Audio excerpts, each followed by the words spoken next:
Sa susunod, te, pakiayos naman yung inuutos ko sa'yo. Pati dito sa bahay, hindi ka masyado naglilinis. Alam mo naman na sinabi ko sa'yo na hindi pwede sa maraming alikabok ang anak ko. Tapos nitong nakaraan, may mga nakita akong upos ng sigarilyo. Hindi ba ang usapan natin, hindi ka pwede manigarilyo dito sa bahay dahil bawal yun kay Red? Kasama yun sa kontrata natin na pinirmahan mo. Nagyoyosi lang naman ako, ma'am, kapag wala po si Red. Saka naglilinis po ako ng bahay, ma'am. Minsan po talaga kailangan ko rin magpahinga. Alam nyo naman po na may edad na rin ako, di ba? Alam ko naman po ang mga pinirmahan ko nun sa kontrata natin. Sadya lang po talaga na minsan, kailangan ko talagang tumigil muna sa paglilinis dahil baka kapag pinilit ko ang sarili ko, hindi ko kayanin. At baka magkasakit din ako. Kawawa naman po ang pamilya ko, di ba? May mga apo ako na binubuhay.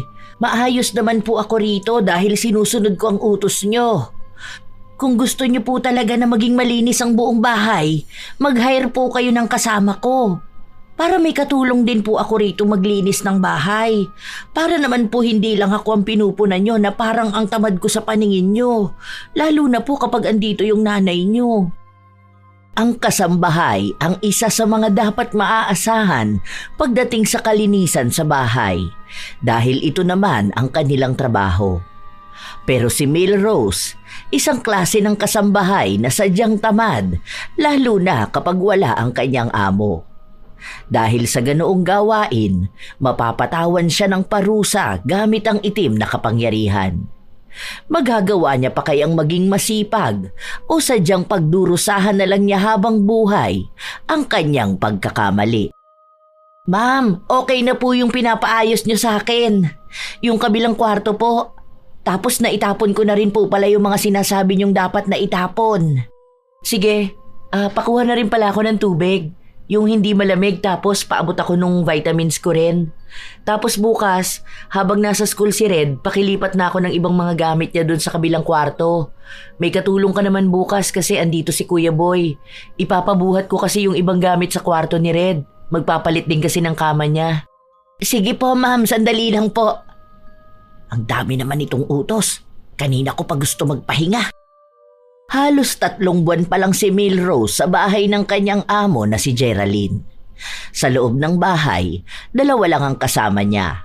Ang amo at ang 8 taong gulang na anak nitong si Red. Ang sabi ni Geraldine, halos 3 taon na rin simula nung maghiwalay sila ng asawa niya.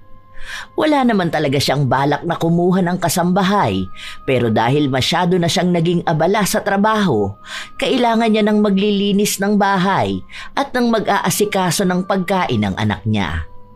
Lalo na at pasukan na. Hindi naman si Milrose ang nag-aasikaso sa bata dahil bago pumasok sa trabaho si Geraldine, siya ang nag-aasikaso sa anak at ang naghahatid dito papasok. May sunduri namang sasakyan si Red kapag uuwi na. At kapag naman nasa bahay ang bata, responsable naman ito kahit na nasa murang edad pa lamang. Kaya ang tanging kailangan lang gawin ni Milrose ay ang mapanatiling malinis ang kapaligiran, lalo pat may hika ang bata, kaya hindi ito pwedeng masyadong mapunta sa maalikabok na lugar. Isang araw, habang mag-isa lang sa bahay si Milrose, hindi siya agad kumikilos dahil nakahiga lang siya sa sofa habang nanonood sa kanyang cellphone. Nakakatawa naman to. Hala, ayan na. Hala. Tuwang-tuwa siya sa kanyang pinapanood kaya hindi pa niya magawang maglinis ng bahay. Alam niya kung anong oras uuwi ang amo. At 1 oras bago ito umuwi, saka lang siya maglilinis para maabutan na talagang may ginagawa siya. Pero buong maghapon siyang nakatambay at nanonood lang o kaya ay natutulog. Hindi rin niya masyadong nililinisan ang buong bahay kahit na ang utos sa kanya ay dapat walang magiging tambak na kahit anong pwedeng magdala ng alikabok sa bahay. Bukas din ang aircon para hindi siya mainitan. Hindi naman ganun kayaman si Geraldine, pero sapat naman ang kita niya para kahit paano ay mabigyan ng maayos na buhay ang anak. Malaki rin ang pasahod kay Milrose kumpara sa ibang mga normal na kasambahay. Dahil ang akala ni Geraldine ay talagang masipag sa bahay ang nakuha niyang kasambahay. Ilang sandali pa, nakahilata pa rin sa sofa si Milrose hanggang sa dumating si Red. Pumasok sa kwarto si Red pero agad ding lumabas. Ate Rose, meron pong sa room ko. Ipis po. O ano naman? Di patayin mo. Alam mo na nga na nanonood ako rito eh. Mamaya pa ako maglilinis, nagpapahinga pa ako. Matanda na nga ako oh. Natatakot po ako. Para ipis lang natatakot ka na. Kalalaki mong tao. Kung takot ka, mamaya na kapag natapos na ako magpahinga. Pero po magpapalit po ako ng damit. Ay, sinabi na nga na mamaya na. Hindi mo ba ako maintindihan ha? Ang tigas ng bungo mo ah. Ano ba akala mo sa akin? Pwede na lang sumunod agad kapag gusto mo? Hindi naman ikaw ang nagpapasahod sa akin. Parehas kayo ng mami mo na panay ang utos. Tumabi ka nga dyan, istorbo ka. Para sa ipis lang. Sa susunod, matuto ka magpatay ng ipis ha. Lalaki ka, dapat hindi ka takot sa mga ganito. Wala kang ibang ginawa kundi umasa sa akin. Hindi na kumibo pa ang bata. Nang mapatay na ang ipis, bumalik na sa kwarto niya si Red. Habang si Milrose naman ay nagpatuloy na sa gawaing bahay. Sa kanya lang hinugasan ang mga plato na kanina pang umaga nakatambak sa lababo. Matapos noon ay nagsalang na rin siya ng uulamin para sa hapunan. Kasunod ay ang pagwawalis niya ng mabilisan. May isa pang ang kalat, balat ng pinagkainan niya kanina. Dahil maliit lang naman ito, sinipa niya na lang papunta sa ilalim ng sofa. Hindi naman daw yun makikita ng kanyang amo. Ganon ang gawain niya sa araw-araw. Hanggang isang araw, walang pasok ang kanyang amo. Yun ang pinakaayaw niya sa lahat dahil kailangan niyang kumilos maghapon. Ate Rose, palagay naman ako nito doon sa kusina pagbalik mo. Tapos kung pwede ka na rin magluto ng merienda ni Red. Wala pang stock, ma'am. Hindi pa po kasi ako nakapamalengke. Kasi po ang sabi niyo, bukas na lang po. Ay, hindi pa ba? O sige, mag-order na lang ako tapos kunin mo na lang mamaya pag nasa labas na. Baka kasi tulog ako pag uwi ni Red eh. Para sana makakain siya ng merienda niya. Hintayin mo na lang, te. Pasok na ako sa kwarto ko. Pasunod ako nito mga maiiwan ko. Pati yung charger ng laptop. Ay, oo nga pala. Bakit hindi pa na itatapon yung mga basura dun sa CR? Ay, sorry po ma'am. Nakalimutan ko. Ilalabas ko na yun dapat kanina eh. Kaso tinawag niyo ko kaya nakalimutan ko naman. Naglinis na rin kasi ako ng sala. Sige po, mamaya itatapon ko na yun. Basta hindi pwedeng magtambak ng basura sa CR. Tapos kapag alam na hindi na kailangan, wag na rin itambak dito sa bahay. Kahapon kasi, nakita ko pa yung box ng pizza andun sa upuan sa kusina. Nung nakaraan pa tayo kumain nun, di ba? Ayun po kasi ang sabi sa akin ni Red. Meron daw po silang project kaya kailangan niya ng box. Kaso hindi na raw po yata natuloy. Ngayon ko pa lang po itatapon. O sige te, basta ate ha, alam mo naman kung ano mga ayaw ko rito sa bahay. Alam mo kung ano mga bawal kay Red. Kasi nga mahirap na kapag inatake na naman yun ng hika niya. Kaya nga ayoko may mga nakatambak na kung ano-ano at ang bilis lang kumapit ng mga alikabok. Tapos konting alikabok lang pwedeng sumpungin ng anak ko. Opo ma'am, alam ko naman po yan. Kaya nga lagi rin po ako naglilinis. Minsan po talaga may mga nakakaligtaan ako. Si Red po kasi minsan may mga dala po siyang gamit galing sa school nila. Kaya yung iba po tinatambak niya rito o kaya dun sa kabilang kwarto. Pero ang totoo ay katwiran lang yon ni Milrose. Siya talaga ang may dahilan kung bakit hindi malinis ang bahay ni na Geraldine. Dahil hindi naman talaga niya inaayos ang paglilinis. May mga nakakaligtaan siya dahil hindi niya talaga nililigpit. Nagpapakitang gilas lang siya kapag nakikita siya ng kanyang amo. Ilang araw pa ang nakalipas, ang daming inuutos sa kanya ni Geraldine. Mga bagay na dapat naman talaga ay nalinis na niya. Ano ba naman yan? Hindi naman na makapagpahinga ang tao. Ngayon pa naman labas ng episode na hinihintay ko. Nakakainis. Bakit kasi ang daming arte? Hika lang naman yan. Yung apo ko nga may hika rin naman yun, pero hindi naman kami ganito kaarte sa bahay. Ay, konting alikabok lang akala mo sisinghutin na lahat ng anak niya. Sus! Ano ba naman yan? Sa tuwing kumikilos si Melrose, palagi na lang siyang nagrereklamo. Pero hindi naman niya ito pinaparinig sa kanyang amo. Minsan, sa anak lang nito na hindi rin naman nagsusumbong sa kanyang ina.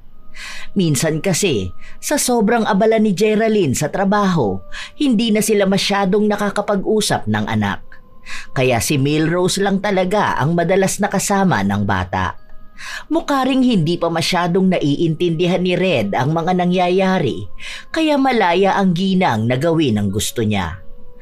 Isang araw, walang pasok sa eskwelahan si Red, kaya nasa bahay lang silang dalawa ni Melrose. Lagpas na ng oras ng pananghalian pero hindi pa rin sila kumakain. Hanggang sa nagtanong na si Red. Ate, nagugutom po talaga ako. Ang sakit na po ng tiyan ko. Mamaya na nga, last episode na to oh. Kumain ka na lang ng kahit na ano dyan. Wala pa akong gana magluto. Pagkatapos nito, iinitin ko na lang yung ulam natin kaninang umaga. Ang dami mong reklamo. May tinapay naman dyan binili ng mami mo ah. Yun na lang ang kainin mo. Sige na po, nagugutom na po talaga ako. Bahala ka dyan sa buhay mo. Kung gusto mo, kumain ka na doon. Kaya mo naman na sigurong magsandok ng pagkain mo. May ulam doon sa lamesa nakatakip. Tingnan mo na lang kung hindi pa yun sira. Kapag mabaho na, panis na yon. Doon ka na nga. Dito na ako sa nakakakilig na part ng pinapanood ko. Istorbo ka dyan. Hindi na lang kumibo ang bata. Nagpunta ito sa kusina at kumain. Habang si Melrose nakaupo lang sa sofa habang nanonood pa rin ng paborito niyang palabas. 3:00 na ng hapon nung naisipan niyang kumilos dahil nakakaramdam na rin siya ng gutom. Balak pa sana niyang kainin ang ulam sa lamesa pero pansin niyang panis na ito kaya nagluto na lang siya ng bago. Alam niya rin kasi na maagang uuwi ang kanyang amo base sa sinabi nito sa kanya kaninang umaga. Kasunod naman nun ay nagpatuloy na siya sa paglilinis ng bahay. Ilang sandali pa, lumabas ng kwarto si Red. Hawak niya ang kanyang tiyan at namimilipit ito. Ang sakit po ng tiyan ko. Aray ko po. Ay ano naman gusto mong gawin ko? Aba, pumunta ka ng banyo. Baka pati sakit ng tiyan mo gusto mong ako pa rin ang mag-asikaso sa'yo. Hindi na sakop ng trabaho ko ang alagaan ka, no? Kung gusto ng mami mo, dagdagan niya ang sahod ko para maging yaya mo. Hindi pwedeng sahod ko pang kasambahay tapos may dagdag na trabaho. Ang galing naman. Pagod na nga ako sa panay niya utos sa akin tapos sa paglilinis ko sa bahay niyo. Dapat nga tumutulong din siya sa akin. Alam na nga niya na may katandaan na ako tapos gusto niyang wala pang alikabok ang bahay niyo. Sobrang sakit po. Kanina ba po ako napupunta sa CR? Ay siya, baka kulang ka lang yan sa tubig. Huwag ka magulo dyan. Ay, huwag ka dyan dumaan. Nakita mo na nga na nagwawalis ako eh. Ano ba naman tong batang to? Ang tigas ng ulo. Hanggang sa makauwi si Geraldine, masakit pa rin ang tiyan ng kanyang anak. Hindi lang sa oras na yon dahil hanggang sa kinabukasan ay nananakit ang tiyan ng bata. Dinala ito sa ospital dahil nag-aalala si Geraldine na baka magkaroon pa ng malalang sakit ang kanyang anak. Nang makabalik sila ng bahay, kahit na paano ay maayos na ang kalagayan ni Red. Pero nanghihina pa rin ito. Ate Rose, anong niluto mong pagkain? Wala pa po akong nailuluto, ma'am. Hindi ko pa po kasi alam kung anong pwedeng pagkain ni Red eh. Baka po yung iluto ko yung hindi niya rin po kainin. Saka po, naglinis kasi ako ng banyo. Nagkuskus ako kaya hindi rin kinaya ng oras ko. Siguro ano na lang ate, luto ka na lang na may sabaw o yung mabilis lang na ulam para makakain na rin kami. Hindi pa rin kasi ako kumakain eh. Luto ka na muna, mamaya na yan. Ay, order na lang siguro ako ng manok para makakain na rin agad. Anong oras na rin kasi hindi pa naman pwedeng malipasan ng gutom si Red. Magsasaing na lang po pala muna ako, ma'am. Hindi ka pa nakakapagsaing? Ang dami ko po kasi ginawa, ma'am. Alam nyo naman po na may katandaan na ako. Hindi naman po ako ganun kabilis kumilos. Saka ang akala ko po kasi mamaya pa po kayo uuwi. Kasi po ang sabi nyo sa akin, baka hapon pa kayo. Kaya naisip ko na baka sa labas na rin kayo kakain at baka mapanis lang yung kanin kapag nagluto ako ngayon. Sige na pala, magsalang ka na para sakto luto na kapag dating ng ulam. Mabuti na lang ay mabait si Geraldine, kaya kahit na gano'n ang ugali ng kanyang kasambahay, nagagawa niya pa ring palampasin. Hindi niya alam na dahil din kay Milrose kaya naospital ang kanyang anak. Sa mga sumunod na araw, hindi pa rin nagbabago si Milrose.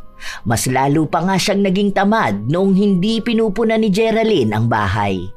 Madalas kasi na maaga itong umaalis. Minsan naman sobrang gabi na kung umuwi kaya diretso na sa tulog. Sa sobrang abala ng kanyang amo, hindi na nito pansin ang dumi at alikabok sa bahay.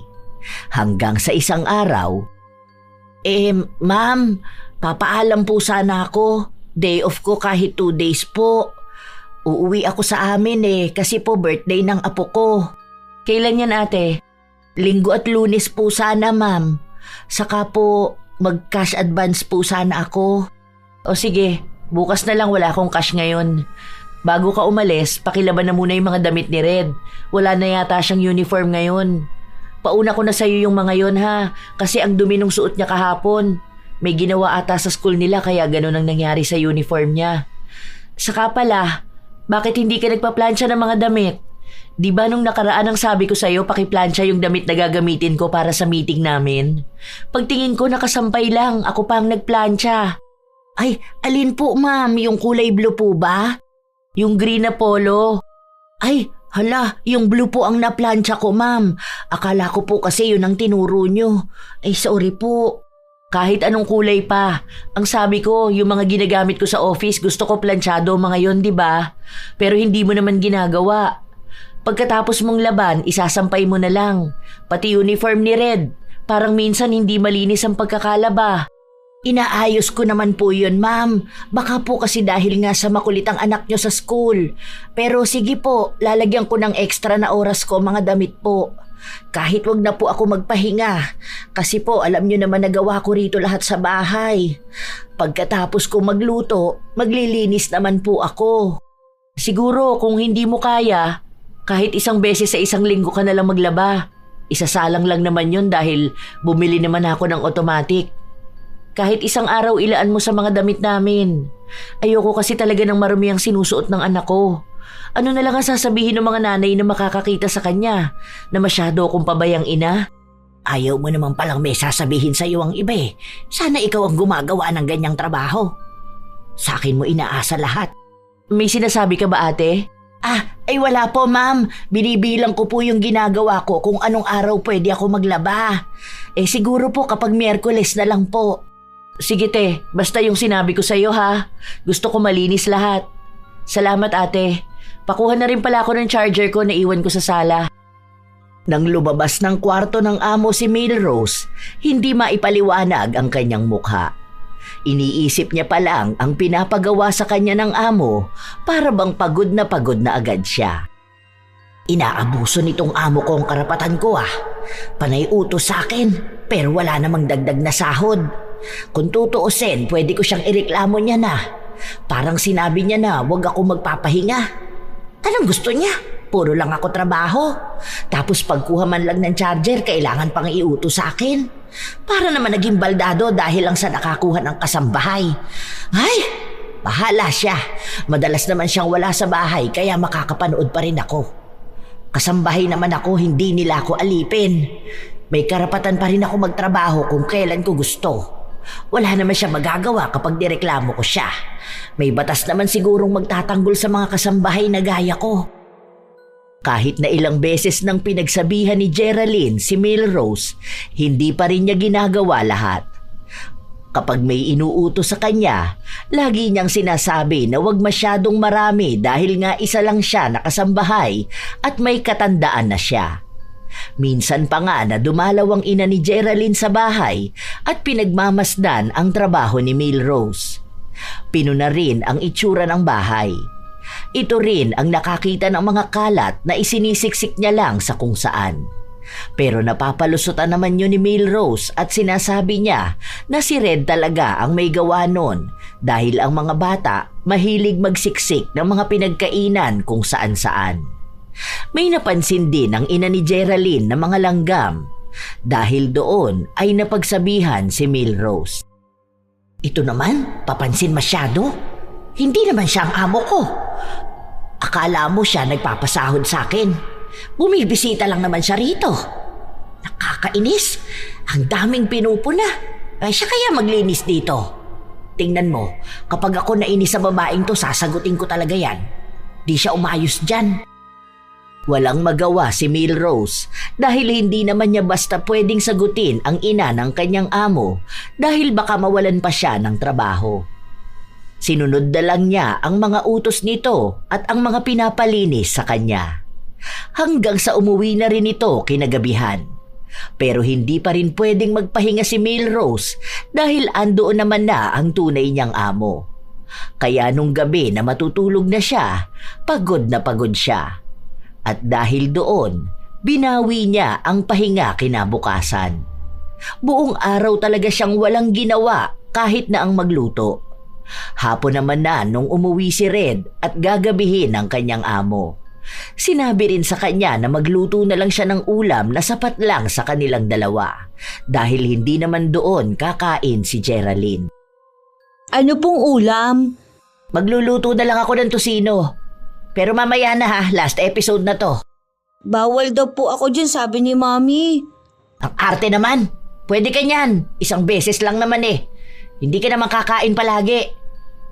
Kailan ka ba huling kumain nun? Di ba last month pa? Ang OA lang kamo ng mami mo. Masama daw po yun sa kalusugan eh. Ay, mas masama naman kung hindi ka kakain, di ba? Mas masama kung malilipasan ka. Kaya kung may kakainin ka, kainin mo. Bawal-bawal ka dyan. Dalawa nga lang tayo. At sabi naman ng mami mo, lutuin yung para lang sa ating dalawa. Tinatamad ako magluto. Hindi ko alam kung anong pwedeng ulamin. Kaya pwede na yon. O kung gusto mo, mag-itlog ka na lang. Huwag ka maarte. Maraming kabataan ang hindi nakakakain kaya magpasalamat ka na lang. Buti nga inaasikaso pa kita eh. Kahit na hindi naman kasama sa trabaho kung alagaan ka. Yung apo ko nga hindi ko maalagaan dahil nandito ako sa bahay nyo. Kung makapagsalita si Melrose sa bata, para bang kasalanan pa nila kung bakit siya nagtatrabaho roon. Galing si Melrose sa kabilang bayan. Halos 2 oras ang biyahe niya makauwi lang sa kanila. Nung una, dapat ay uwian siya. Yon ang gusto niya pero nag-aalala si Geraldine dahil nakakapagod ang biyahe. Kaya ang naging usapan na lang nila ay 1 beses sa 1 linggo walang pasok si Melrose at pwede siyang umuwi sa kanila. Libre naman ang bahay at pagkain. Kaya wala siyang binabayaran na kahit magkano. Buo niyang nakukuha ang sahod at minsan ay may sobrang bigay sa kanya si Geraldine, lalo kung may pakisuyo sa kanya na sinasabi niyang labas na sa trabaho niya. Pero kahit na ganon, hindi pa rin nawawala sa kanya ang pagrereklamo na para bang hindi niya pinili na mga muhan at maging kasambahay. Ginagawa lang naman niya yon para tustusan ang pangangailangan ng kanyang mga apo na hindi kayang sustentuhan ng mga magulang nito dahil walang mga trabaho.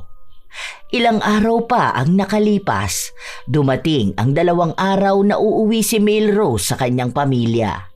At nagbigay pa ng mga lumang damit ni Red si Geraldine para ibigay sa apo niya. Tingnan mo to, kasya sa'yo to apo. Ang ganda, di ba?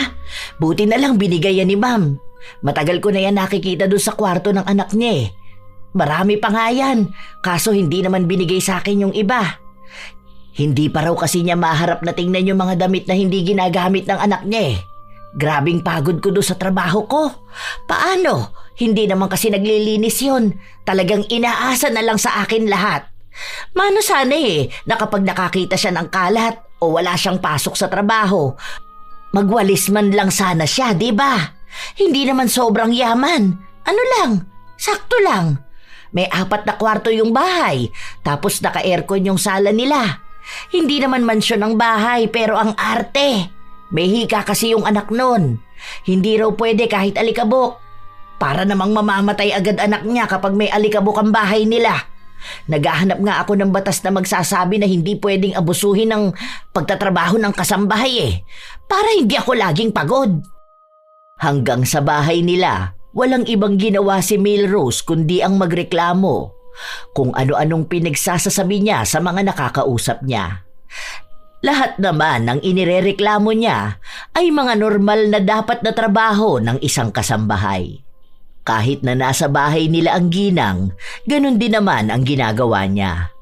Mas naging pagod pa nga siya sa pag-aasikaso sa pamilya niya kaysa sa pagtatrabaho. Mas marami pa ang pahinga niya sa bahay ni na Geraldine kaysa sa pahinga niya noong wala siyang pasok. Ilang araw pa ang nakalipas, bumalik na ulit siya sa kanyang trabaho. Noong wala siya, ang nakasama raw ng bata sa bahay ay ang lola nito na wala raw ibang ginawa kundi ang magdaldal sa mga kalat. Naglinis daw ito at ang daming alikabok. Kaya galit na galit ito kay Milrose at sinabi nga raw na palitan na siya sa trabaho. Buti na lang ay si Geraldine na lang ang nagpaliwanag na baka hindi lang yun agad nakita dahil bago nga raw umalis ang kasambahay, ang pinaasikaso sa kanya ay ang mga damit nila. Malinis naman ang bahay ngayon. Hindi na muna ako magtatrabaho dahil pagod ako sa biyahe. May ulam pa naman dyan para mamaya pag uwi ni Red. Marunong naman pala maglinis Ibig sabihin kaya na nila yan. Para naman hindi rin ako masyadong napapagod, lalo na at may katandaan na rin ako. Ay naku, makanood na nga muna. Buong hapon na hindi kumilos si Milrose. Halos natapos na niya ang kanyang pinapanood. Ganun siya ng halos 3 araw. Inaasikaso niya lang ang bahay at mga kalat kapag alam niyang nandyan si Geraldine. Okay na to, hindi naman kailangang malinis na malinis tong bahay niya. Kung gusto pa niya maging sobrang linis, abay dapat kumuha pa siya ng isang katulong pa, hindi yung ako lang ang kikilos lahat. Saka na yung pagtupi ng damit ng anak niya. Dapat nga tinuturuan yung bata na yun Ay, oo, tama. Ako nga ang magtuturo sa bata na yon para naman matulungan ako kapag andito sa bahay. Nang magkaroon naman ng silbi. Pinuntahan ni Milrose si Red sa kwarto nito. Tulog ang bata pero ginising niya ito at inutusan na magtupi ng mga damit niya. Pagkatapos daw nun, tuturuan niya rin ang bata na maghugas ng plato. Ayan, hugasan mo lahat yan, pati yung rice cooker. Hindi po ako marunong. Kaya nga kita tinuturuan para nga maging marunong ka, di ba? Isa ka na lang po. Maglalaro pa po ako Ay, hindi pwede. Matanda ka na, dapat matuto kang kumilos dito sa bahay. Anong gusto mo? Ako na lang lahat ang gagawa? Aba, mababa ang sahod ko para maging sobrang grabe ang trabaho ko rito. Paghuhugas lang ng plato yan. Paano kung wala ako, ha? Sinong gagawa niyan? Alangan naman na ang mami mo pa. Sabi po ni Lola, dapat po kayo to. Kasi po kayo raw po ang tagalinis. Trabaho niyo raw po ito. Hay, wala akong pakialam dyan sa lola mo. Wala naman siya rito. Kung gusto niya, pumunta siya rito sa bahay niyo at siya ang maglinis. Kailangan ko rin magpahinga, no? Hindi ako robot na pwedeng lagi-laging naglilinis ng bahay niyo. Kung gusto ng lola mo, palit na lang kami ng trabaho. Siya rito sa bahay niyo maglinis palagi. Ewan ko na lang kung hindi rin siya magsawa. Nagrereklamo ang bata pero walang pakialam sa kanya ang kanilang kasambahay. Muling bumalik sa sala si Milrose. Nagbukas ng aircon at saka siya nanood. Ilang sandali pa, hindi niya inaasahan na biglang uuwi si Geraldine. Naabutan siya nitong nakahiga sa sofa. Ma'am, ang aga niyo naman pong umuwi. Bakit hindi po kayo nagsabi sa akin? Nagchat-chat naman po kayo sa akin kapag uuwi na po kayo, di ba? Nakalimutan ko magsabi Nasaan si Red? Tulog ba? May dala pa naman akong pasalubong sa kanya. Ma'am, ano po kasi? Nasa kusina po siya. Ang sabi niya po kasi gusto niya raw matuto maghugas ng plato. Alam niyo naman po ang mga bata, di ba po? Ako naman po, tinuruan ko siya. Para po alam niyo yun, maging responsable naman po siya. Sorry po ma'am kung hindi po yun pwede. Inaalala ko lang po ang magiging kinabukasan niya. Wala namang problema ron, pero bawal kasi yun masyadong mapagod eh. Bukas pa ang aircon, tapos bukas yung bintana. Baka mamaya ang taas na ng bills niyan. Bukas pa yung TV, wala naman yatang nanonood. Naglilinis po kasi ako ng bintana, ma'am. Kanina po nandito si Red, kaya po nagbukas ako ng aircon. Sabi niya po kasi naiinitan siya. Sandali po, tatawagin ko lang siya ha. Nawili na po ata doon sa kusina. Nagmadali naman si Milrose na magpunta sa kusina. Dahil ayaw niyang maabutan ng amo ang pinapagawa niya sa anak nito. At para hindi rin agad na makapagsumbong ang bata. Hoy! Psst, bilisan mo. Tama na yan. Andyan ang mami mo. Huwag kang magsusumbong sa kanya, ha? Kapag nagsumbong ka, naku, aawayin talaga kita kapag wala siya. Sige na, pumunta ka na doon.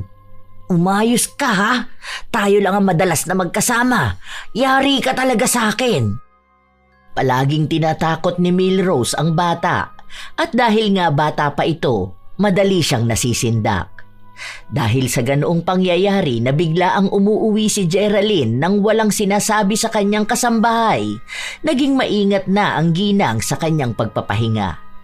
Minsan pa nga ay naiinis siya, lalo pat hindi siya makapanood ng maayos dahil pinapakiramdaman ang paligid, baka bigla na lang pumasok sa loob ng bahay ang kanyang amo. Isang hapon, habang nagsisimula pa lang sa paglilinis ng bahay si Milrose, umuwi ang kanyang amo at kasama na naman ito ang ina. Ano ba naman to? Ito na naman siya oh! Puro puna na naman to sa akin. Bakit kaya hindi na lang siya ang maglinis dito sa bahay nila? Masyadong papansin eh. Bakit kaya hindi na lang siyang kinuhang kasambahay, di ba? Total, mukha namang mas magaling pa siya sa akin. Para alam niya kung gaano ba kahirap maglinis ng bahay araw-araw. Sinabi ng ina ni Geraldine na ang daming alikabok sa gilid-gilid. Tinuro pa ang mga agiw sa loob ng kwarto ni Red. Dahil doon, pinagalitan ni Geraldine ang kanilang kasambahay. Di ba Ate Rose, ang sabi ko sa'yo dapat laging walang alikabok sa loob ng kwarto ni Red? Ma'am, wala naman po yan kahapon. Kasi po lagi ako naglilinis ng kwarto po ni Red. Pagpasok niya pa lang po sa school, inuuna ko po talaga yung kwarto niya. Malinis po yan, ma'am. Ewan ko lang po bakit bigla naman nagkaroon ng ganyan. Ate, dapat alam mo yan dahil umpisa pa lang, sinabi ko na sa'yo na ang palagi mong babantayan ay yung mga alikabok o yung mga bagay na pwedeng mag-trigger sa hika ng anak ko. Yun naman po talaga mamang ginagawa ko. Pero siguro po may mga hindi ako nagagawa dahil po busy ako sa ibang bagay.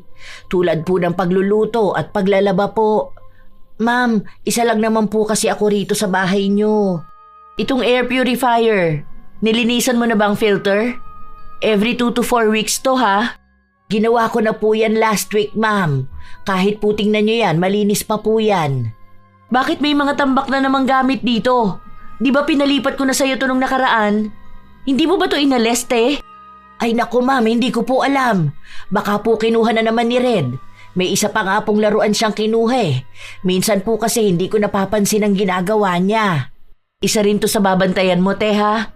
Kapag may kukunin man si Red, pagtapos na siya, huwag itatambak dito sa kwarto niya. Isa kasi yan sa nagiging dahilan kung bakit nagkakaroon ng alikabok. Alam mo naman po ang bata, minsan kahit na pagsabihan, hindi nakikinig. Kayo na lang ang sumunod sa mga ginagawa niya. Total, ikaw naman ang naglilinis ng kwarto niya. Alam mo na yung kung ano yung mga kailangan tanggalin. Opo, ma'am. Tatandaan ko po lahat ng sinabi niyo. Kahit po anong abala ko sa trabaho, lagi kong susundan ang tingin ng anak niyo, kahit po hindi niya ako yaya. Pakunwari lang na sumasang-ayon si Milrose, pero ang buong katotohanan ay inis na inis siya sa mga nangyayari. Ayaw pa naman niya sa lahat ay ang pinagsasabihan siya. Lalo na kapag minamanduhan siya ng mga bagay na dapat niyang ginagawa. Ang gusto niya kasi, kikilos siya base sa kung ano ang gusto niya, hindi sa kung ano ang gusto ng may-ari ng bahay. Ilang araw na natili sa bahay ang ina ni Geraldine, kaya bantay sarado si Milrose. Tila ba kalkulado ang bawat niyang galaw at dapat ay tama ang ginagawa niya. Dapat malinis talaga ang buong bahay. Dahil doon, lalo namang nainis ang ginang. Dahil hindi niya mapanood ang gusto niyang mapanood at bibihira lang siya pwedeng magpahinga. Hindi pa ba aalis tong papansin na matanda na to? Kung makapag-utos siya sa akin parang siya ang amo ko Panay sabi na magwalis ako. Parang tanga lang. Dapat hindi na to nagpupunta rito Kapag ako nagreklamo ko sa agency ko, ay naku tingnan mo tapos tong mga to. Baka sila pa ang magbayad ng malaki sa akin. Hindi ako pinagpapahinga Karapatan ko naman yon. Buisit Bakit kasi isa lang ang kinuha nilang kasambahay? Gusto pala nila maging malinis ang bahay. Kinabukasan, umalis na rin ang babaeng kinaiinisan ni Melrose kaya naging malaya na naman siyang maging tamad sa loob ng bahay. Ang ilang araw niyang pagtatrabaho ng sunod-sunod, binawi niya naman ng pahinga. Buong maghapon na naman siyang walang ginawa at kapag kakain si Red, pinapainit niya lang ang natira nilang ulam. Hindi rin siya nagsasaing hanggat hindi pa umuuwi ang kanyang amo. Ate, may daga ako nakita doon po sa kusina. Daga lang yan. Ano naman? Ngayon ka lang ba nakakita ng daga, ha? Dirty po yun. Ang arte mo naman bata ka. Sa mundong to, marami talaga ang mga daga. Huwag ka nga maging maarte dyan. Akala mo talaga anak ka ng presidente ng Pilipinas. Pati daga kailangan pang pakialaman. Kung hindi ka naman inaano ng daga, huwag mong pansinin. Ano? Bakla ka ba at takot na takot ka sa daga? Normal lang yon. Lahat ng bahay may ganyan. Huwag mo ipaproblema sa akin. Iniinis mo na naman akong bata ka Pero gumagapang po siya doon sa mga plato po sa lababo po. Tapos po parang kinakain po nila yung mga nakadikit na pagkain po. Ay! Huwag ka nga magulo dyan. Alam mo ikaw bata ka, kapag ang ganda ng pinapanood ko palagi kang umi-eksena. Para kang lola mo Masyado kayong papansin. Pagod ako ha. Nagpapahinga ako. Hindi mo ba nakikita na ilang araw akong pagod? Kung may daga doon, hayaan mo. Pagod ako. Nakakadiri po kasi. Baka po tayong magkasakit. Hindi pinakinggan ni Melrose ang bata. Basta ang alam niya lang ay malaya siyang makakapagpahinga. Hanggang sa oras na ulit ng paglilinis niya ng kusina. Kita niya ang tambak na hugasin simula pa kaninang umaga. Mga nakatiwangwang lang ito. Tumigas na ang kanin sa sandok. Pero sa halip na pagtuunan ng pansin ang pagsisigurado na malinis yon, basta niya lang hinugasan. Okay na to. Ang mahalaga, nahugasan at natanggalan dumi. Bakit kailangan pambanlian to? Ang aarte ng mga tao na to hindi naman mayayaman. Ang sabi lang naman sa akin, basta laging malinis ang kwarto ni Red, yun na lang ang pagtutuunan ko ng pansin. Bahala sila dyan sa ibang gawaing bahay. Kumuha sila ng ibang kasambahay kung gusto nilang magawa yung ibang bagay. Ano? Ako lang ang gagawa nitong lahat? Ano sila, sinuswerte? Grabing nakakatamad pa naman magkikilos ngayon. Gusto ko nakahiga lang, ang lamig ng aircon, tapos manonood lang ako dahil ang lakas ng wifi nila. Ilang araw pa ang lumipas, pumupuna na rin si Geraldine ng ibang mga gawa ng kanyang kasambahay. Pero nagagawa naman itong sagutin ni Melrose. Isang beses pa, hindi siya agad nakapagtupi ng mga damit at ang katwiran lang ni Melrose ay inuna niya si Red. Kapag gano'n ang katwiran niya, kahit na paano ay nakukuha niya ang loob ng amo. Lahat ng may kinalaman sa kalusugan ni Red, iyon ang mas pinagtutuunan ng pansin ni Geraldine. Kahit na hindi naman tunay na si Red ang inuuna ng kasambahay, kundi ang panay pagrereklamo at mas marami pa ang pahinga kaysa trabaho. Hanggang sa isang gabi, pag-uwi ni Geraldine ay kinausap niya si Melrose. Isang araw lang naman ako wala, bukas lang naman. Aalis na ako ngayong gabi. Bukas, kailangang umalis ni Red ng maaga kasi may activity sila sa school. May susundo naman sa kanya rito. Ang kailangan lang maasikaso siya. Siguro mga 3 a.m. kailangan gising ka na. Yung baon niya dapat luto na. Ma'am, ang aga naman po niyan. Tulog pa po ako ng ganyang oras. Kasi po, 6 a.m. ang simula ng trabaho ko. Tapos gusto niyo po akong gumising ng ganyan kaaga? Ay baka naman antukin ako buong maghapon yan, ma'am. Ngayon lang naman, te. Kailangan lang talaga maasikaso ng anak ko. Hindi naman ako pwedeng magstay sa bahay kasi nga kailangan ako sa trabaho ko. Kahit ngayon lang, dagdagan ko na lang ang sahod mo para dyan. Aasikasuhin mo lang naman siya eh. Isusuot mo lang yung uniform niya sa kanya tapos ihahanda yung baon niya. Ganun lang. Tapos kung sakali man na mapagod ka buong araw, kahit na magpahinga ka. O kaya bawiin mo na lang ang tulog mo kapag nakaalis na siya kasi ikaw lang naman ang maiiwan sa bahay. Kailangan ko lang talaga tong oras na to para sa trabaho ko. Nakausap ko naman na si Red at alam na rin naman nun kung anong gagawin niya. Ready naman na yung mga bibit-bitin niya para bukas eh. Sige ma'am. Susubukan ko pong gumising ng ganyang kaaga. Basta po yung dagdag sa sahod ko ha, huwag niyong kalimutan. Kahit na ayaw ni Milrose, kailangan niya yung gawin. Malaki din naman ang sinabing dagdag sa susunod niyang sahod. Kung hindi lang naman daw mahalaga kay Geraldine ang pupuntahan niya, siya na mismo ang gagawa nun sa kanyang anak. Paulit-ulit na pinaalala ng amo ni Milrose ang kailangan niyang gawin. Kinaumagahan, maagang nagising si Milrose pero masama ang kanyang timpla dahil inaantok pa siya. Kaya sobrang sungit niya sa bata. Abay, bilisan mo naman. Ano ba naman yan? Kung inaantok ka, ano pa ako, di ba? 3 a.m. ba naman ako papagisingin para lang sa'yo? Pahinga ko pa dapat to eh. Pati ba naman yung tulog ko kailangan pa mag-adjust sa inyo? Bilisan mo dyan kumilos! Oh, isuot mo na to! Maliligo pa po ako eh. Wag na! Bakit maliligo ka pa? Naligo ka naman na kahapon, di ba?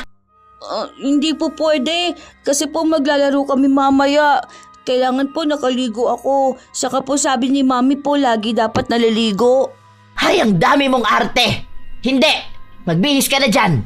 Tigilan mo ako sa ganyan mo! Magmadali kang kumilos dahil inaantok ako. Babalik ako sa pagkakatulog ko. Iniistorbo nyo pati ba naman ang pahinga ko? Mangangati po ako eh. Maglalaro po kami doon, papawisan po ako. Hindi ka magbibihis? Sige, bahala ka dyan. Ang tigas ng ulo mo. Asikasuhin mo ang sarili mo ha. Huwag ka lalapit sa akin dito. Buisit kang bata ka. Ang aga-aga na nga akong pinagising ng mami mo tapos ganyan ka pa. Iniwan ni Milrose ang bata, habang si Red naman ay naligo talaga at kahit hirap na hirap ay siya na lang mismo ang nag-asikaso ng kanyang sarili. Umalis siya ng bahay nila nang hindi maayos ang suot at walang dalang pagkain. Dahil alam ni Milrose na hindi uuwi ang kanyang amo, hindi siya naglinis ng bahay. Nakahilata lang siya sa sofa habang nanonood. May pagkain din siyang inihanda para sa kanyang sarili at kung darating man si Red, sa kanya na lang pag-iisipan kung anong pwede niyang ipakain sa bata. Habang nasa kalagitnaan na siya ng kasarapan sa panonood, natigilan siya matapos na makitang tumatawag ang kanyang amo. Ay, eto na naman. Kapag talaga ako nagpapahinga, ang hihilig mang istorbo. Ano ba naman to? Nasa malayo na nga, kailangan pang alamin kung anong ginagawa ko sa bahay. Buisit! Ang hirap naman ito maging amo. Huwag niya sabihin na may iuutos na naman siya sa akin. Baka lalo lang ako mainis sa kanya. Hello po, ma'am. Bakit po kayo napatawag? Kumusta si Rente? Ay, okay naman po, ma'am. Nasa school pa po siya. Kanina pa naman po siya umalis. Pinaghanda mo ba siya ng pagkain? Anong ulam ang pinabaon mo? Nagluto po ako ng giniling na may patatas, ma'am. Tapos nagpabaon din ako ng prutas po sa kanya. Ang sabi niya, okay naman na raw po yun. Kumain na din po siya bago siya umalis. O sige te, maglinis ka na lang muna dyan sa bahay. Tapos yung mga basura, palabas ako ha. Ngayon daw darating ang truck ng basura. Para hindi na yan nakatambak dyan sa atin. Okay po, ma'am. Sige po. Nang patayin ni Geraldine ang tawag, balik na naman sa panonood ang kasambahay. Ang mga sinabi niya kanina ay hindi totoo. Wala siyang pagkain na pinabaon sa bata. Ang akala niya ay hindi yun makakaabot sa kanyang amo, pero nalaman ito ni Geraldine matapos na tumawag ang isang ina na kaklase ni Red at sinabi na bakit hindi niya pinadalhan ng pagkain ang anak niya. Mabuti na lang daw may dala silang sobra kaya nabigyan si Red. Dahil doon, inis na inis si Geraldine noong umuwi siya. Bakit sinabi mo sa akin na may pagkain ng anak ko tapos wala naman pala? Nagbuka pa ako masama doon sa mga magulang ng mga kaklase ni Red. Saka ano yung sinabi niya na ang gulo ng itsura ng anak ko? Ay, hindi ko po alam sa kanila, ma'am. Kasi po, inasikaso ko naman po si Red. Tapos ngayon ko lang po nakita na hindi niya nadala yung baon niya. Ang alam ko po, nilagay ko yun sa bag niya eh. Kaso po, inalis niya ata tapos nakalimutan na rin niya. Pinakain ko naman po sa kanya pag uwi niya. Sa susunod, te, pakiayos naman yung inuutos ko sa'yo. Pati dito sa bahay hindi ka masyado naglilinis. Alam mo naman na sinabi ko sa'yo na hindi pwede sa maraming alikabok ang anak ko. Tapos nitong nakaraan, may mga nakita akong upos ng sigarilyo. Hindi ba ang usapan natin hindi ka pwede manigarilyo dito sa bahay dahil bawal yun kay Red? Kasama yun sa kontrata natin na pinirmahan mo. Nagyoyosi lang naman ako, ma'am, kapag wala po si Red. Saka naglilinis po ako ng bahay, ma'am. Minsan po talaga kailangan ko rin magpahinga. Alam niyo naman po na may edad na rin ako, di ba? Alam ko naman po ang mga pinirmahan ko nun sa kontrata natin. Sadya lang po talaga na minsan, kailangan ko talagang tumigil muna sa paglilinis dahil baka kapag pinilit ko ang sarili ko, hindi ko kayanin. At baka magkasakit din ako. Kawawa naman po ang pamilya ko, di ba? May mga apo ako na binubuhay. Maayos naman po ako rito dahil sinusunod ko ang utos nyo. Kung gusto nyo po talaga na maging malinis ang buong bahay, mag-hire po kayo ng kasama ko. Para may katulong din po ako rito maglinis ng bahay. Para naman po hindi lang ako ang pinupunan nyo na parang ang tamad ko sa paningin nyo. Lalo na po kapag andito yung nanay nyo. Naiintindihan ko naman, te.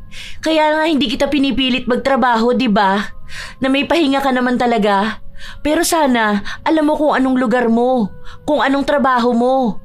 Matagal ka ng kasambahay, marami na ring amo ang nakahalubilo mo. Sana alam mo kung ano yung ayaw at gusto ng mga amo mo. Lalo na sa akin dahil ako, nag-iingat lang ako para sa anak kong may sakit. Hindi kumibo si Milrose pero sa kalooban niya ay may inis siyang nararamdaman. Nang matapos ang buong araw, nasa loob siya ng kanyang kwarto kung saan kausap niya ang kanyang anak sa cellphone. Diba? Bakit naman ganun ang sasabihin niya sa akin? Naiinis ako kasi kahit naman sabihin na amo ko siya mas matanda naman ako sa kanya. Ang inaano ko, sana ayusin niya rin ang sarili niya. Bakit kaya hindi niya subukan na dito siya sa bahay? Tulungan niya ako maglinis, di ba? Sa busy nga siya sa trabaho niya kaya napapabayaan niya ang anak niya. Tapos pati ba naman yon iaasa niya sa akin? Ano? Dahil ba sa pinapasahod niya lang ako? Ang galing niya naman. Sumang-ayon naman ang kanyang anak. Kahit na hindi naman kinuwento ni Milrose ang ginawa niya. Para kasi sa mga anak niyang binubuhay niya, siya lang palagi ang tama. Kung sasalungat sila sa sinasabi niya, natatakot sila na baka hindi na siya magbigay ng pera. Kaya kahit na may mali siya, wala ni isa sa pamilya niya ang handang magtama sa kanya. Kahit paulit-ulit na lang na ibang tao ang sinisisi niya sa pagiging tamad. Ito pa ha, pati ba naman yung kasiyahan ko na pagyoyosi kailangan pa niyang sitahin? Ano? Porkit ba't andito ako sa kanila, ang gusto niya kontrolado niya rin ang buhay ko? Aba, hindi naman pwede yun. Pwede ko siyang ireklamo nito sa agency ko. Ang pagiging reklamador at tamad ni Milrose ang dahilan kung bakit siya natanggal noon sa dati niyang pinapasukan. Nahuli kasi siya ng kanyang amo na buong maghapon walang ginagawa at tuwing sahod ay mahilig siyang bumali. Minsan, kapag inuutusan siya, matagal pa bago niya gawin. Kasama na yon sa kanyang record, kaya walang kumukuha sa kanya. Sadyang hindi lang yon nakita ni Geraldine dahil nagmamadali rin siya noong araw na pipili siya ng kasambahay. Nakita niya kasi na ilang dekada na rin kasambahay si Milrose, kaya umasa siya na maayos itong magtrabaho. Hanggang sa nagpatuloy ang pagiging tamad ni Milrose. Minsan, kahit na umuwi na ang kanyang amo, ang dami pa ring kalat ng bahay. Kung hindi pa yon sisitahin, hindi pa niya lilinisin. Isang araw, naabutan ni Geraldine na nakatambak ang mga plato sa lababo. Ate Rose, pwede bang pagkatapos kumain maghugas ka na agad ng plato? Huwag naman ganun na itatambak pa sa lababo. Alam mo naman na ayoko ng ganun, di ba? Tingnan mo, tutong na yung mga kanin na nakadikit sa kutsara. Tapos hindi man lang isalansa ng maayos ang mga hugasin. Ang sakit sa mata makakita ng ganun. Gagawin ko po sana kanina yan, ma'am. Kaso nga lang po, bigla naman pong sumakit ang mga kamay ko. Nagpahinga po ako saglit. Kaso po, nakita ko marumi ang kwarto ni Red, kaya po naglinis ako. Ang tagal ko po, kasi nga po, itinaas ko pa yung kama. Baka po kasi marami ng alikabok sa ilalim. Tapos, nagpalit ako ng sapin ng higaan niya. Sige pala, hugasan mo na yan tapos banlian mo lahat ha. Alam mo naman na allergic ako sa dumi. Matapos yung sabihin ni Geraldine ay umalis na rin siya dahil pagod siya buong maghapon. Kinabukasan, walang pasok si Geraldine kaya nanatili siya sa loob ng bahay. Kung saan nagpapakitang gilas na naman si Milrose para ipakita na ang dami niya talagang ginagawa. Pero ilang sandali pa ay narinig ni Milrose na may kausap sa cellphone ang kanyang amo. Mukhang naghahanap ito ng bagong kasambahay. Ang buong akala niya ay magdadagdag ng tao sa bahay pero ang totoo ay naghahanap na ng kapalit niya. Nalaman niya lang ito matapos na magsabi sa kanya ang kanyang agency. Nangamba siya na mawalan ng trabaho at baka mahirapan na naman siyang makahanap ng bagong amo. Kaya kinausap niya si Geraldine. Ma'am, sige na po. Huwag niyo naman po akong paalisin dito. Kailangan po ng pamilya ko ng tulong ko eh. Ako lang po ang may maayos na trabaho para sa kanila. Ang babata pa po ng mga apo ko. Kung mawawalan po ako ng trabaho, baka po sila hindi makapag-aral. Sige na, ma'am. Ano po bang ginawa kong mali kaya gusto niyo akong alisin? Pansin ko kasi na hindi maayos ang trabaho mo, Ate Rose. Kita ko yung mga damit namin, hindi maayos ang paglalaba mo. Tapos ang dami ko nakikitang kalat sa bahay. Sa mga sulok-sulok. Tapos madalas ka mo na pagod ka. Baka kasi dahil tumatanda ka na rin. Naaawa naman ako sa'yo pero kasi hindi mo na kaya ang trabaho mo. Baka magkasakit ka rin. Ang kukunin ko na lang yung mas bata pa. Ma'am, sige na po. Huwag naman po sana ganito, ma'am. Parang awaan niyo na po. Pangako, aayusin ko po ang pagtatrabaho ko. Huwag niyo lang po akong palitan. Pinapangako ko po sa inyo na hindi po kayo magsisisi na ako po ang kinuha niyong kasambahay. Nadaan ni Milrose ang kanyang amo sa pag-iyak niya rito. Kaya hindi natuloy ang pagpapalit ng kasambahay. Para makuha ulit ang loob ni Geraldine, nagpakita ng kasipagan si Milrose. Inayos niya ang paglalaba ng mga damit, ang buong bahay at sinigurado niyang walang makikitang mali ang kanyang amo. Hindi niya kasi akalain na nagmamasid lang si Geraldine. Ang buong akala niya kasi ay hindi nito napapansin ang kanyang katamaran dahil lang sa hindi siya nito pinagsasabihan. Nakuha nga ulit ng ginang ang tiwala ng kanyang amo. Hanggang sa nakampante na naman siya. Kaya balik na naman siya sa kanyang pagiging tamad. Ilang araw pa ang nakalipas habang wala si Geraldine. Nakatambay lang ang kasambahay habang kanina pa nagpapausok ng kanyang sigarilyo. Kaya napalabas ang bata sa kanyang kwarto. Ate Rose, pwede po wag po kayo magganyan? Mag-ano? Wag ako magyosi? Bakit mo ba pinapakailaman ang kasiyahan ko, ha? Ano yan? Bakit nagtatakip ka ng ilong mo? Ang arte mo naman. Bawal po kasi sa akin yan eh. Bawal-bawal ka dyan. Walang bawal sa'yo. Puro lang kamo kaartehan ng mami mo. Sa bahay nga namin, yung anak ko naninigarilyo yun noon kahit baby pa ang anak niya. Behika rin yun, pero okay naman. Sinasanay ka lang kasi ng mami mo sa mga mali-maling paniniwala na bawal-bawal. 2 beses pang binugahan ni Milrose ng usok ang bata sa mukha nito. Matapos noon ay bumalik sa loob ng kwarto ang bata. Matagal siya roon hanggang sa lumabas ulit si Red na para bang hirap na hirap itong huminga. Hindi siya makapagsalita. Hinihila niya lang ang damit ni Milrose. Ano ba? Para kang tanga dyan. Huwag ka nga malikot dyan. Ano ba? Bitawan mo ang damit ko. Oh, ano na namang kaartehan yan ha? Hindi ka makahinga. Wala yan. Okay lang yan. Kailangan mo lang sanayin ang sarili mo. Kapag nasanay ka na, yung katawan mo na ang mag-a-adjust hanggang sa hindi ka nahihikain. Okay lang yan. Itulog mo lang yan. Hinayaan lang ni Milrose ang bata hanggang sa nahimatay ito sa kanyang harapan. Hindi pa niya ito nais na bigyan ng pansin pero sakto naman na dumating ang ina nito. Kaya nagpanggap na lang si Milrose na nag-aalala siya. Nataranta na rin kasi si Geraldine sa nangyayari sa kanyang anak. Si Geraldine lang ang nagsugod sa ospital. Kaya ang daming kaartehan ng bata na yun sa katawan eh.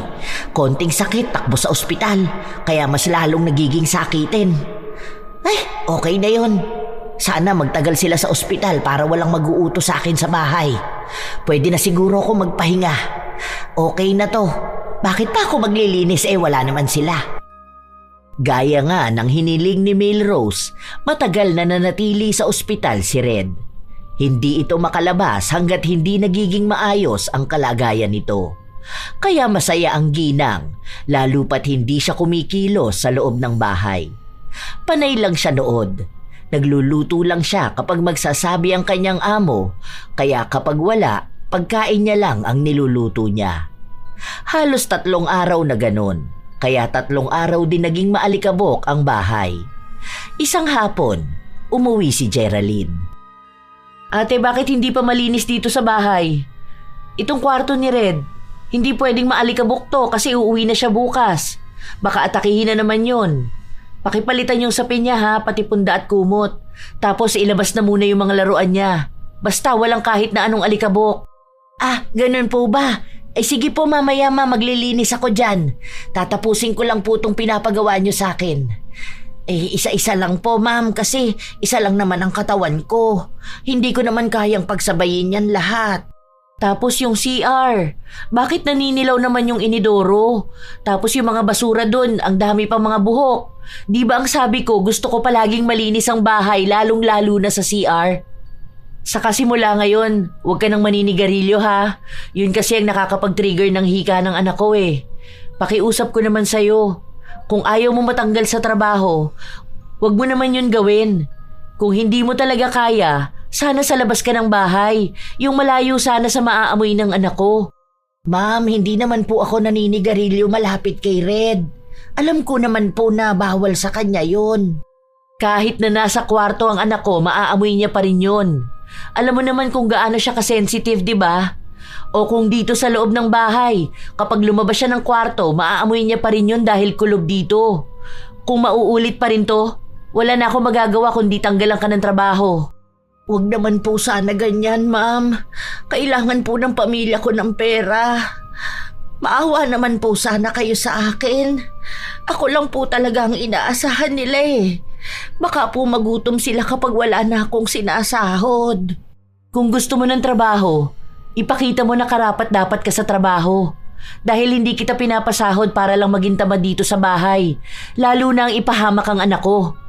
Malinaw naman po sana ang naging usapan natin nung unang araw mo sa trabaho.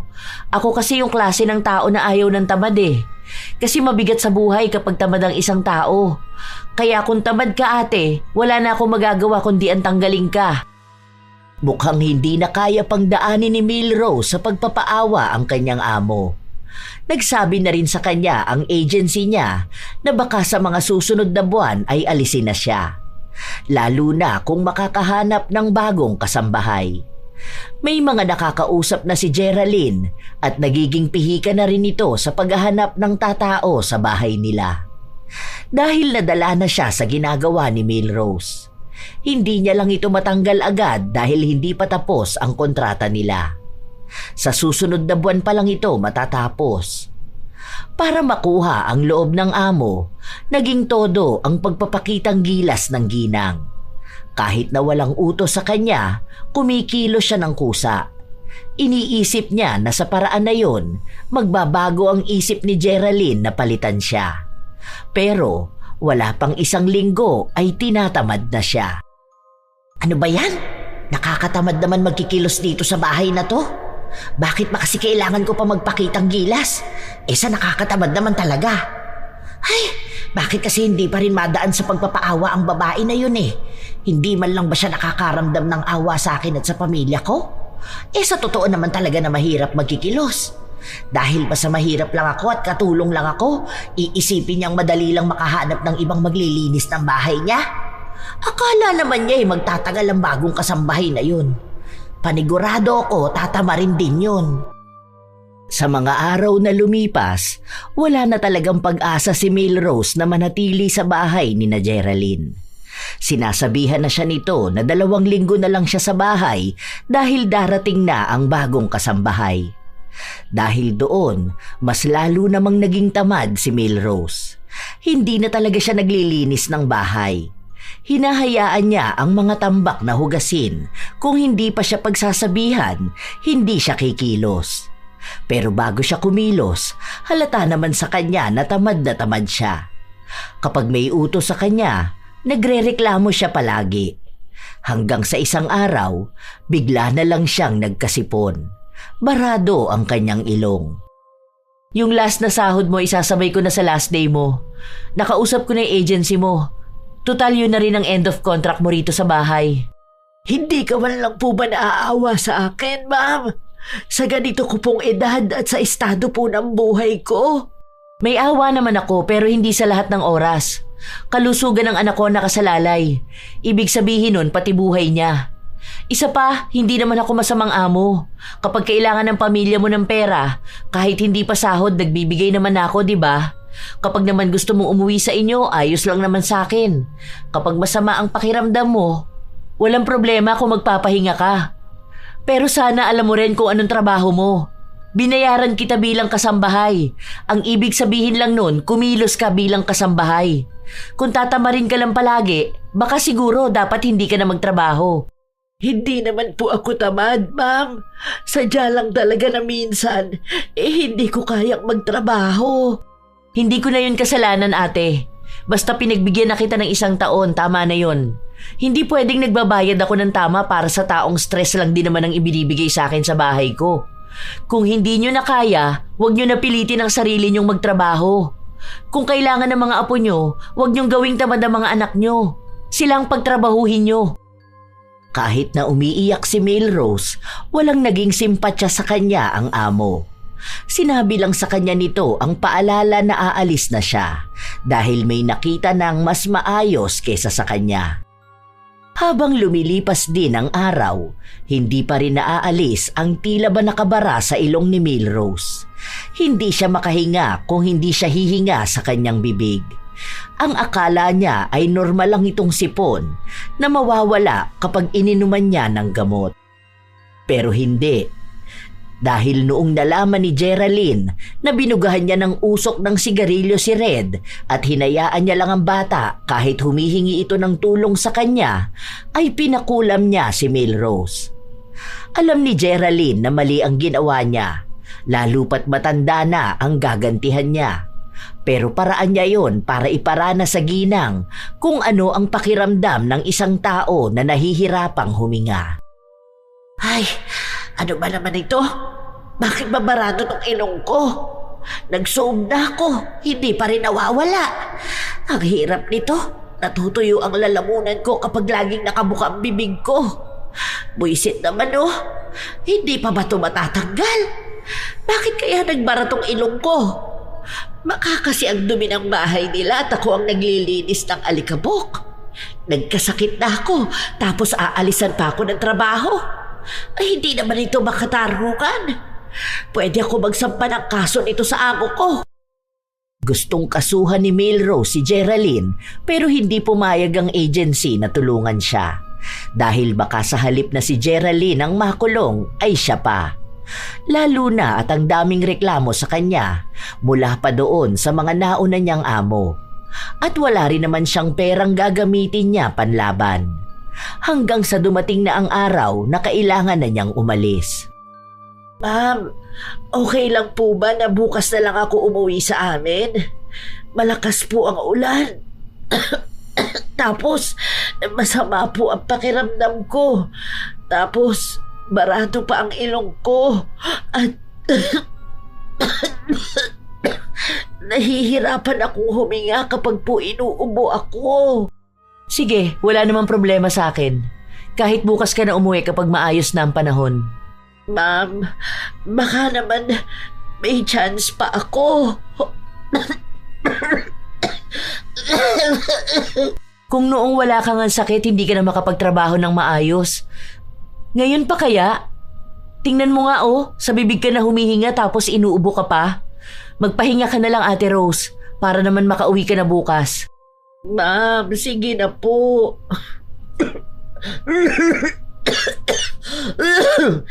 Kailangan talaga ng pamilya ko.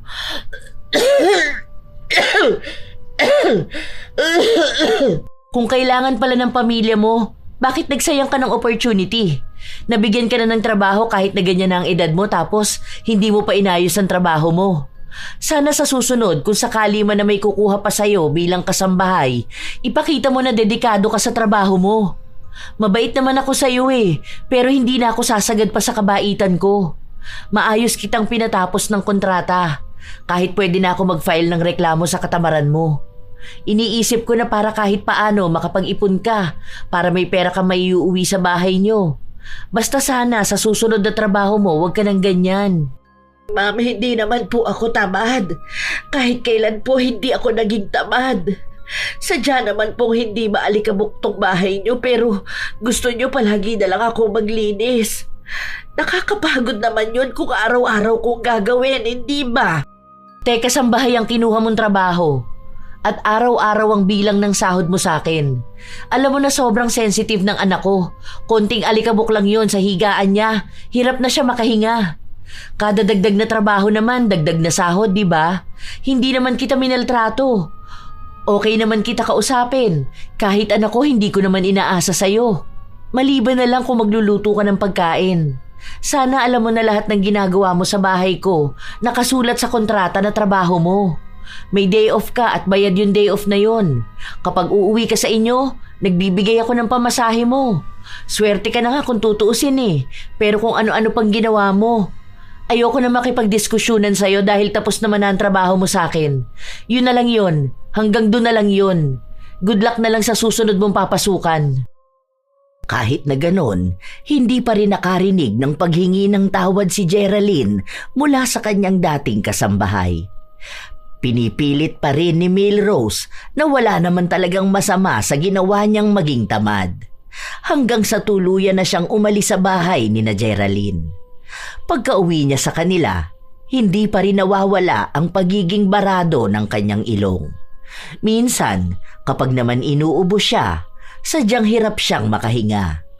Tinanggap na lang niya ang ganoong sitwasyon dahil hindi rin naman niya alam kung paano siya gagaling at wala ring balak si Geraldine na tanggalin yon.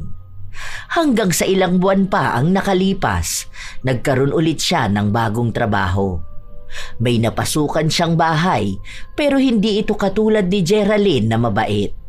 Naging mas malala ang pag-utos sa kanya at ayaw na nakikita siyang nagpapahinga. Gusto na sana niyang umalis pero nagsabi ang kanyang anak na malapit na ang pasukan ng mga bata at kailangan nila ng gagamitin sa paaralan. At kung hindi siya papasok sa trabaho, walang gagamitin ng mga bata. Isang araw, habang nagtatrabaho si Milrose, nagkaroon ng bisita ang kanyang amo at hindi niya akalain na si Geraldine yun. Oh, andito ka pala? Buti kaya mo rito. Ilang kasambahay na ang umalis dito dahil sa sobrang higpit ni Julia. Wala naman akong magagawa. Hirap pa naman niyang pakisamahan. Kapag sinabi niya na gusto niyang malinis ang bahay, kailangan sobrang linis. Naaalala ko pa sabi ng dati niyang kasambahay, hindi siya pwedeng kumain hanggat hindi siya tapos sa pinapagawa sa kanya. Hirap talaga makahanap ng maayos na amo. Katulad din ng mahirap makahanap ng maayos na kasambahay. Katulad nga ng sinabi ni Geraldine, naging mahirap kay Milrose ang makisama sa bago niyang amo. Umalis din siya roon at ang malungkot pa ay hindi na siya binayaran. Wala siyang habol dahil wala naman na siya sa agency. Kusa na lang siyang nakakakuha ng mga taong naghahanap ng kasambahay, pero wala na siyang makita na kasing ayos ni Geraldine. Lahat ng mga amo na nakakasalamuha niya ay sobrang hihigpit. May iba pa na hindi nagpapasahod ng tama. Maliit lang din ang bigay sa kanya dahil nga sa matanda na siya at nagiging sakitin pa. Hindi na kasi naaalis pa ang problema niya sa paghinga. Nagiging malala rin ito sa tuwing maninigarilyo siya o kaya ay mausok ang paligid. Dahil nga sa bibig na lang siya humihinga, hirap na siya sa kanyang buhay. Doon lang siya labis na nagsisi. Kung hindi niya lang sana sinayang ang pagkakataon na maging amo si Geraldine, hindi sana siya hirap na hirap humanap ng mapapasukan. Kung naging maayos siya noon at hindi naging tamad, marahil ay may matino siyang trabaho. Pero alam niya, kahit na ano pang pagsisisi niya, wala na siyang magagawa. Hindi na niya kailanman maibabalik ang magandang oportunidad na sinayang niya dahil lang sa katamaran. Ika nga, nasa huli talaga ang pagsisisi. Maraming tao ang nakakalimot sa halaga ng kanilang tungkulin, lalo na kung ito'y paulit-ulit na gawain o tila nakakasawa. Ang pagiging kasambahay ay hindi simpleng trabaho lamang. Ito ay isang tungkuling nangangailangan ng tiyaga, malasakit at dedikasyon. Hindi ito para sa mga taong tamad o walang pusong maglingkod. Dahil sa bawat araw na lumilipas, ang kasambahay ay nagiging sandigan ng tahanan. Ngunit sa kasamaang palad, sadyang may mga kasambahay na nakakalimot ng kanilang tungkulin. Sa halip na maging maaasahan, sila pa ang nagiging pabaya. Madalas nakikita ang mga gamit na hindi maayos, mga gawaing hindi tinatapos at mga utos na laging may reklamo. Palaging sinasabi na hindi sila alipin kahit na simpleng bagay lang naman ang gagawin nila na bahagi naman ng kanilang trabaho. Minsan pa, inuuna ang cellphone kaysa trabaho at kapag nahuli sa gawain, magdadahilan na lang. Hindi nila naiisip na bawat kilos ng katamaran ay may kapalit. Pagkawala ng tiwala, respeto at minsan ng kabuhayan mismo. Isang marangal na trabaho ang pagiging kasambahay. Pero aminin man natin, ito talaga ang isa sa nakakapagod na trabaho. Kaya hindi ito maaari sa mga taong ayaw kumilos at tatamad-tamad. Naway sa anumang trabaho, makitaan ng kasipagang gawin ang tunay na tungkulin. Dahil tandaan na ang katamaran ay magdadala lamang ng kahihiyan at pagsisisi, ngunit ang kasipagan ay magbubunga ng respeto, tiwala at magandang kinabukasan. Katulad na lamang ng kasabihan na kung ano ang itinanim mo sa iyong gawain, yun din ang iyong aanihin sa iyong buhay. Tunay naman mga apo na nakakapagod ang maglinis ng bahay o kumilos, pero sadyang ang mga kasambahay ang isa sa mga inaasahan na maging katuwang sa gawaing bahay. Pero mukhang may mga kasambahay rin talaga na tamad. May nakilala na ba kayong ganito mga apo? Nakaranas na rin ba kayong makasalamuha ng taong katulad ni Milrose? Kung ganon, maaari nyo bang ibahagi sa amin para naman aming mabasa? At naway may natutunan kayo mga apo sa ating bagong kwento ngayon. Shout out sa ilan sa mga masusugid na tagapakinig ng mga istorya ni Lola Telang. Cassandra Cory, Teresa Entona, Mabel 2021, Ashley Domingo, Giselle Flores, Sky Maminta, Miss Copico ng Pangasinan, Cherry Joy Totanes, Felisa Makahig, Mary Jenny Rilrea Batiduan, Kalas Kalas, Saffron Caminade, Flor de Lisa Galang, Rosaline Jimenez, Marie Minao. Shout out din sa inyo, music lover Abby. Noemi Garcia Pabunan. Emer DLS at sa Obligasyon Family ng Kamalig Albay. Lizelle Sato. Michelle Okumura. John Cyrus. Lot Antonio. Ami Pacana. Geraldine Narbasa. Mary Jane Rico. Josine Mamangon. Teresa Llorca. Isabel FD. Elisa Diaz. Charmini Carpon. Ces 9510. Nilda Dultra. Maricar ng Qatar. Daiben. Mary Joy Bentic. Assorted Love Hurts KSA. Larny Azurin. Dada Mashala Gonzales. Charmaine Ebon. Shout out din sa mga apo ko na hindi nawawala sa tuwing may upload ang lola. Ito ang inyong Lola Telang at maraming salamat sa palagi ninyong pakikinig mga apo.